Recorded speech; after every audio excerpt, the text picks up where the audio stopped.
Hey, what's up guys? Alex here in Midtown Toronto, right outside Mount Pleasant LRT station. And I just climbed up the steps from here. And it is the height of afternoon rush hour on this Thursday, May 14th, 2026. And it is 4:46 p.m.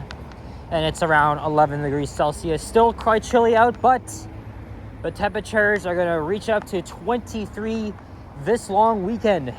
And as I had predicted, typically around the Victoria Day long weekend is when we experience the summer-like temperatures. So I'm very much looking forward to, ditching the, the sweaters and then the long pants and transition to the summer clothes, which I had already worn about like 5 times, because there were a couple times this spring that the temperatures were in the early 20s. So yeah, this is the intersection of Eglinton Avenue East and Mount Pleasant Road. I just thought I would make a last minute walking video here in Midtown Toronto. It's not going to be a very long one. I know for my walking Line 5 series, I've done much longer walks. Like for example, I walked from I can't remember, was it Chaplin to Mount Pleasant Station? I think so. It's been well over 3 months since Line 5 opened. But we're gonna see what Midtown is like during rush hour. Let me plug my phone back in. I did a walking video earlier today in the Annex neighborhood, and I am wearing my brand new travel bag. This is the main entrance to Mount Pleasant Station, and whoa. Someone's not driving carefully. And this is, of course, the former Imperial Bank building, and the facade was reserved. And a second cup just opened up here. And after my walking video, I hung around the U of T, and I was thinking where to go next. I decided to hop into the subway and head to Eglinton Station, and then take Line 5 to Leaside Station. Go to a different Tim Hortons to get a chocolate chunk cookie, which I really love, and it's very soft. It's yummy. I definitely recommend it, even though Tim Hortons might be the cheapest thing on earth, especially the fact that most of the workers are Indian, and technically it's not even that Canadian, it's Brazilian, but it still has some Canadian blood. That's how I look at it. I'm a Timmy's customer. I always will be. So this is the densest part of Eglinton Avenue here. We have as many commercial high-rise buildings. And of course, last time I made a walking video here was part of my walking Line 5 series. I was walking in the other direction.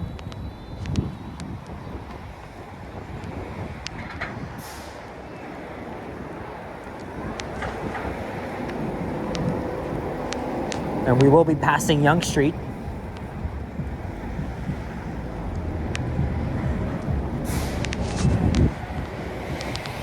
And it's mostly cloudy today. Tomorrow's gonna be nice and sunny, I hope.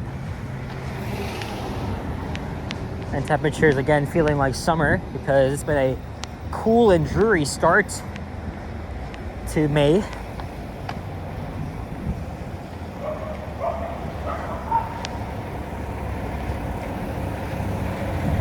Here's Redpath Avenue. Feels like yesterday that this street was literally filled with construction. Yeah, look how busy it is up it. I should have crossed to the other side.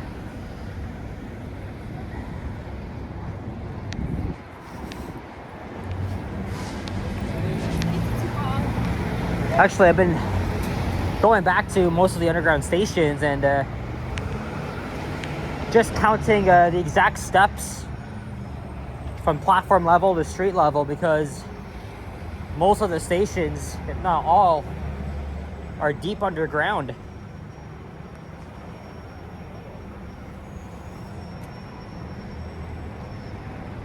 Like, I literally jot down some notes because I cannot find actual statistics other than ChatGPT of how deep those stations are in terms of meters. So what I have to do is I have to physically count the steps, and then I can just like ask ChatGPT to equal that to meters. Although we know Avenue Station is the deepest at 30 meters, but I am gonna be checking it out soon, or actually right after this video. And there's the 34 Eglinton bus. That's the local counterpart to the LRT. Of course, it's much slower. Oh, just when you thought the construction was over. Well, it's just minimal construction activity, but still. Oh, there's the Loblaws.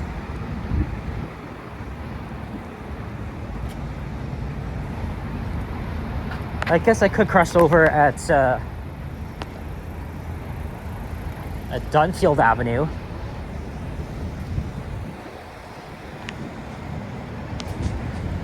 And obviously so much has changed in the area.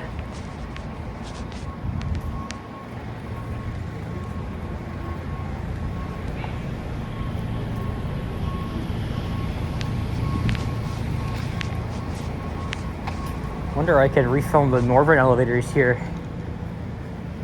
There's an idea. Give me a second. A few minutes later. All right, well, I successfully filmed the elevators here. And guess what? There's the 34 bus again. And now it is 4:55. As we're inching closer to Yonge Street.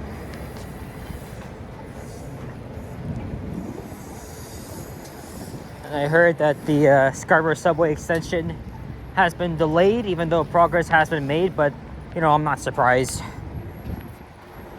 Now it's expected to open in 2033.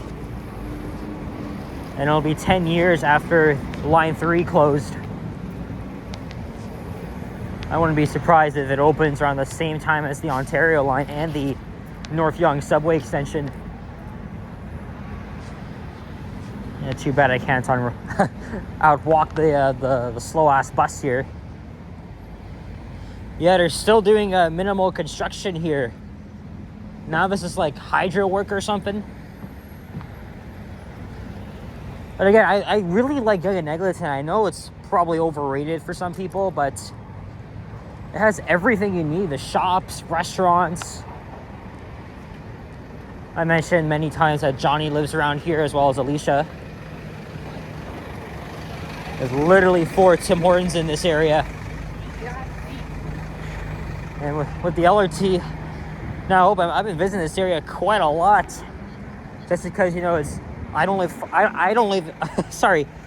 even live far from here, so I can just get here easily in 15 minutes or less. There's an A&W, although I could have sworn there was one inside the Yonge Eglinton Center food court. And this year is the Shake Shack, which opened up last year in October. I actually had that yesterday for dinner while I was at Vaughan Mills with Richard. I remember going to an Indian restaurant around here too, around 2015-ish. And there's the McDonald's, which was renovated twice, and it's ass. They removed pretty much a lot of the seating. It's such a huge downgrade. And this is E-Place, which is a brand new development. Well, it's a residential development with very little retail at the bottom, but also a connection to the Eglinton subway and LRT station. And here we are at Yonge Street. Actually, I am out walking the bus.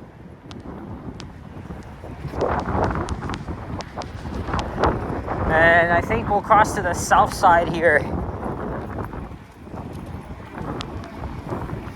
And there's the Yonge Eglinton Center. Yeah, even before the LRT opened, I've been pretty much coming here. Not as much as now, but the LRT has gotten me, or what's the word I'm looking for? It's taken me everywhere. A lot faster than the bus, just as I had hoped for. Oh yeah, I forgot. I'm crossing here. And look, this is the rush hour crowd.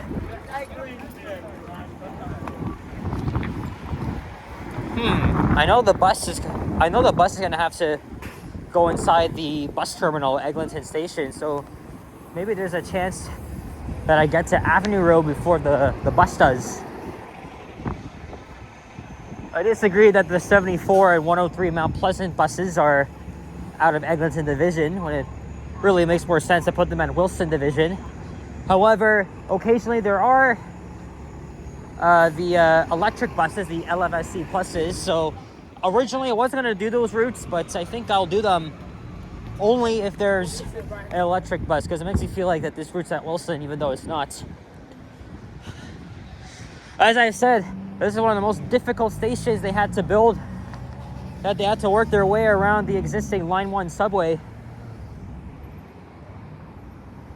This was a construction site for 15 years, because there also used to be an old bus terminal that was closed in 2004, and it was demolished years later. And there used to be an office building here too that was completely wiped out last year and the year before, and they also demolished another one. Here's Duplex Avenue. And traffic along this part of Eglinton is typically really busy, so it looks like I am going to outwalk the bus. It's very obvious. Oh, there's the 97C Young bus. Look at all the traffic. This is like a mini downtown, because look how dense it is, and the traffic on both Eglinton and Young, respectively.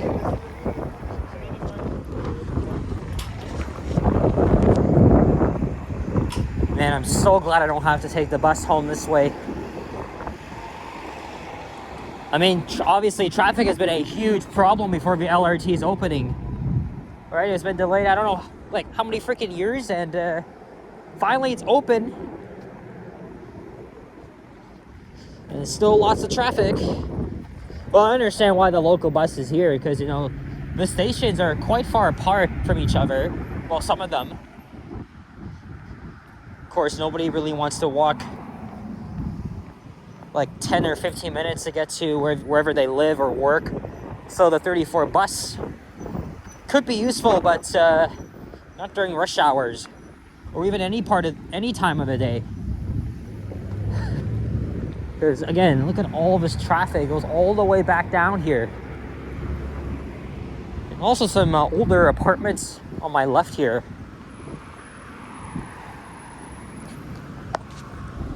Let's see if we got a thumbnail here. Even though I kind of wish I got one with the 34 bus. Yeah, see, look, you see, this really proves that you can actually walk much faster than the bus. Right, because you saw, I started the video at Mount Pleasant, right outside the entrance at Mount Pleasant Station. Right, there, the bus was right there. And then I stopped to go inside that office building to film an elevator, and the bus pulled up, and now we're just walking ahead, literally ahead. Thankfully, I don't have to be a part of this bullshit here. Like, if anything, I would definitely promote like a car-free environment in certain areas.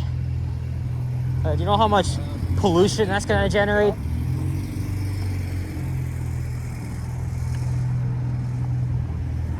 There's Collin Avenue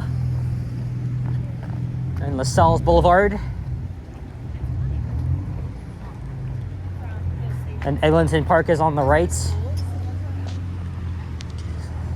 And the TTC is just days away from possibly going on strike. It's the unionized mechanical and electrical workers that are negotiating with the TTC for a fair deal. They haven't really made much progress, and it comes at a very bad time too, because the FIFA World Cup is literally a month from now, and of course the TTC has been preparing months and months to what's the word I'm looking for?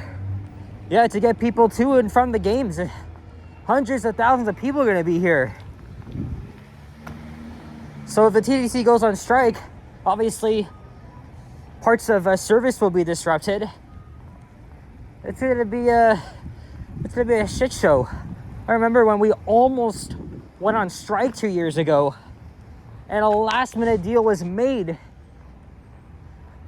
So yeah, unfortunately, they're in a legal strike position. But again, some of these employees do deserve better work conditions and pay and benefits. I understand that, but I mean, you're moving the largest city in the country, and I would just say, hurry the fuck up and get something worked out, because I think the earliest that they could strike is Sunday. Correct me if I'm wrong, but no, we're fucked if we go on strike. Complete shit show for the whole city, especially with FIFA next month.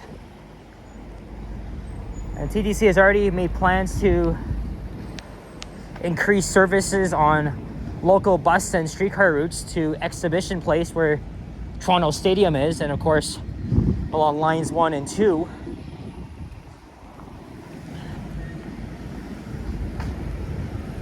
Here's Oriole Parkway. So that means we're almost at Avenue Road.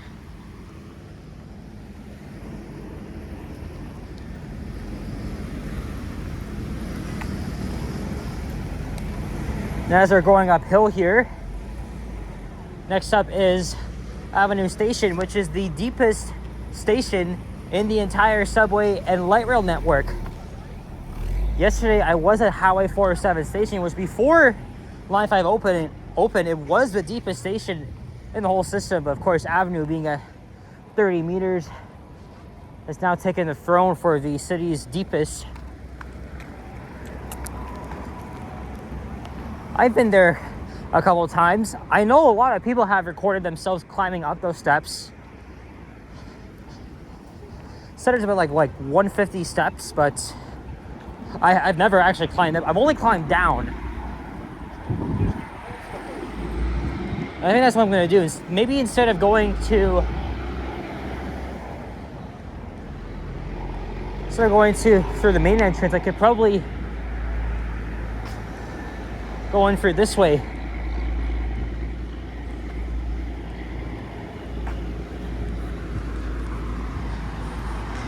I'm trying to get as much content as I can before I leave for Montreal, going next Tuesday to Friday. Normally I don't say when exactly I'm going, but by the time you see this video, it's going to be end of June, early July.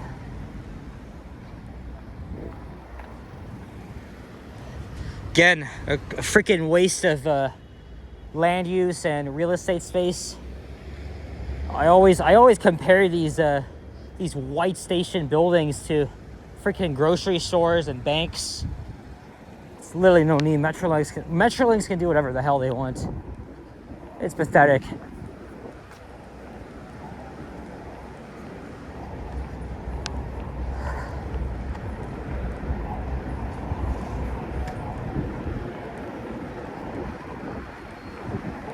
Or actually, we are kind of going uphill. Maybe I'll just count the steps by going in through that main entrance.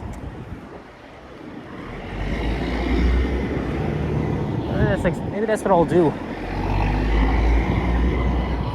I'm gonna count the exact number of steps. Slice and Chill coming soon. Well, here we are, Avenue Road. And I think I'm gonna start making my way home. Let's see if I could catch the 109 or 164 on time. We'll just have to wait and see, but there's the view from where we just walked. All right, so that's it for this one. So I'm gonna hop inside Avenue Station here. So thank you very much for watching, and if you enjoyed this video, leave a like, comment, and subscribe if you haven't already. Stay tuned for more videos. Check out my others as well, and I will see you guys on the next one. Take care and peace out. Thank you very much for your support as always. And also, you can leave me a donation if you want to. Super thanks or PayPal or channel membership, doesn't matter. It's generally appreciated. Anyway, take care and bye-bye.